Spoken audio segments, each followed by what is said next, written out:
There are two fingers we don't talk about all that much, particularly after the very first 1 or 2 times we're working on the clarinet. And that is our thumbs. Both of them. Now, we talk a little bit about our right thumb, about how far it should be in on the thumb rest. And we normally talk about the starting place of where our thumb should be as here. That's not actually how we determine where our thumb needs to be. We can confirm you're probably in basically the right place, but as your hands change size, which only happens when you're growing up, so if you're an adult, you can just do this once.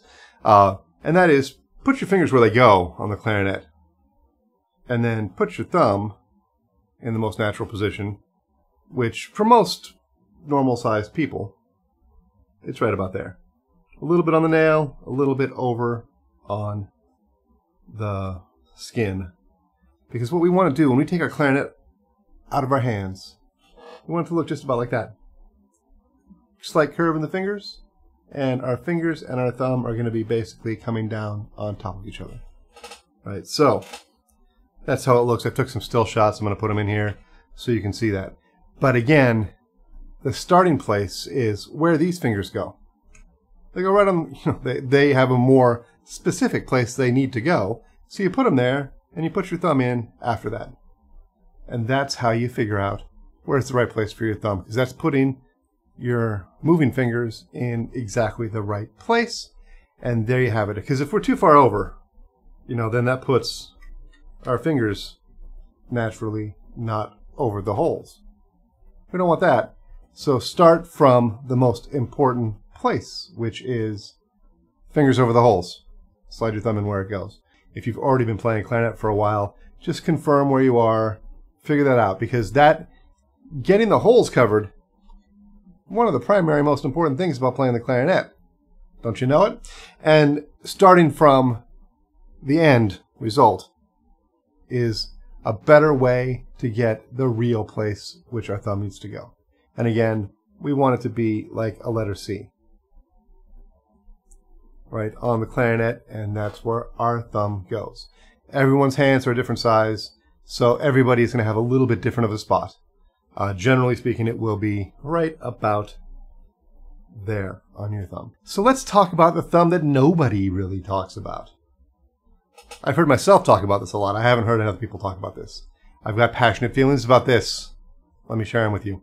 Now, this thumb has 3 places it can go. Over the thumb hole, not over the thumb hole, and over the thumb hole and pressing the register key. A habit that we might have gotten into unknowingly when we were younger is having 2 spots. One covering the thumb hole, and then another one covering the register key and thumb hole. And that's not the best way to do this as a full-grown person. I'm about to let you in on one of the most important things you can know about the clarinet. And again, I've heard myself talk about this a lot, but I've never heard anyone else talk about this. Your thumb goes over the thumb hole, but at an angle pointed towards this little knob right there that's holding on that key. And then your finger is going to have 2 positions. Listen carefully to this. Touching the register key and pressing the register key. Here's touching, here's pressing, here's touching, here's pressing. There's not a whole bunch of difference in what it looks like, but there's a whole bunch of difference in what it's going to sound like, obviously.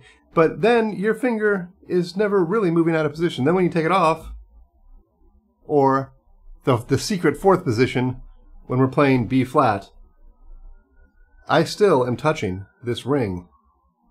The hole is clear, but I'm still actually making contact with that ring. I'm not pressing it down at all. I'm just touching it. And that limited motion of our left thumb is going to make things a lot easier, things a lot smoother. When we're making our register changes, you've heard me talk about the voicing a lot, and that's super important. Having the right air, having the right embouchure, having the right voicing inside of our mouth. That's all super important. When we are moving from one register to another, it's also important to have our fingers doing the least amount of work possible. Because if we're going from Chalumeau to Clarion and we've got to move our thumb in order to do that, that is going to cause a huge rift in our flux capacitor. So be careful about that. All right, so I'm going to play a little something. I'm going to show you 3 different angles of it, and you can see what my thumb looks like when I'm playing. I'm just going to play some thirds in D minor.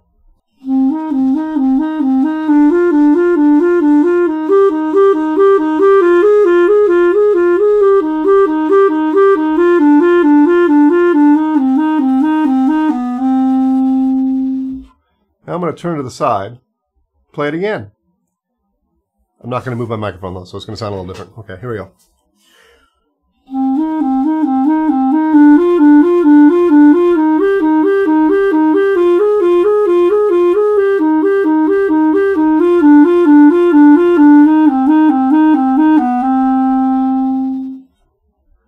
Let's turn this way so you can see it from the other side.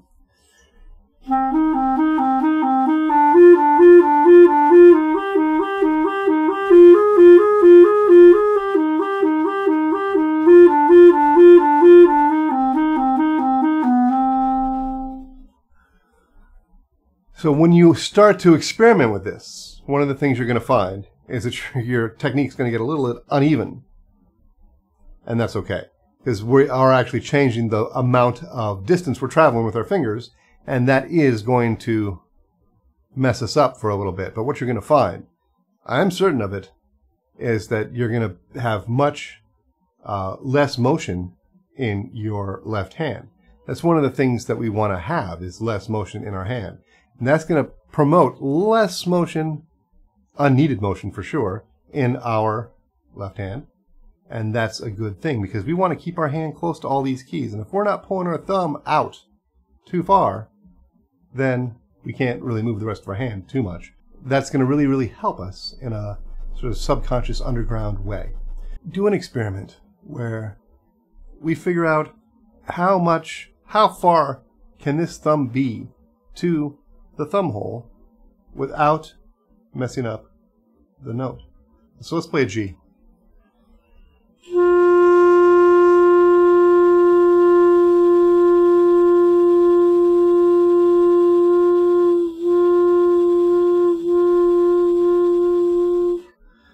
What we learn, what I'm learning right now as I do this, is that when we move the ring, it really interrupts the sound.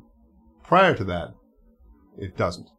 So I can almost play a G covering the ring as long as I don't press it down.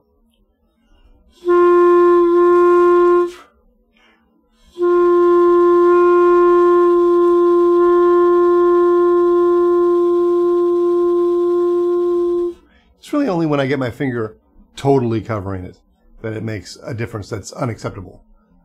So that's something to think about. This hole does not need that much clearance. Don't give it any more than it needs, because that's going to actually interrupt your clarinet technique. All right, that's my spiel on your thumbs. So if you like this and other secrets of the clarinet, check out the Ninja Dojo. I've got some stuff down in the description. Click on it, check it out, because these are the kinds of things that are hard to uncover, particularly on your own, when you are learning the clarinet. So why not come study clarinet with me and get some direct feedback about what you are doing with your clarinet that's going to really help you move along as fast as possible. Check that out. I'd love to see you there.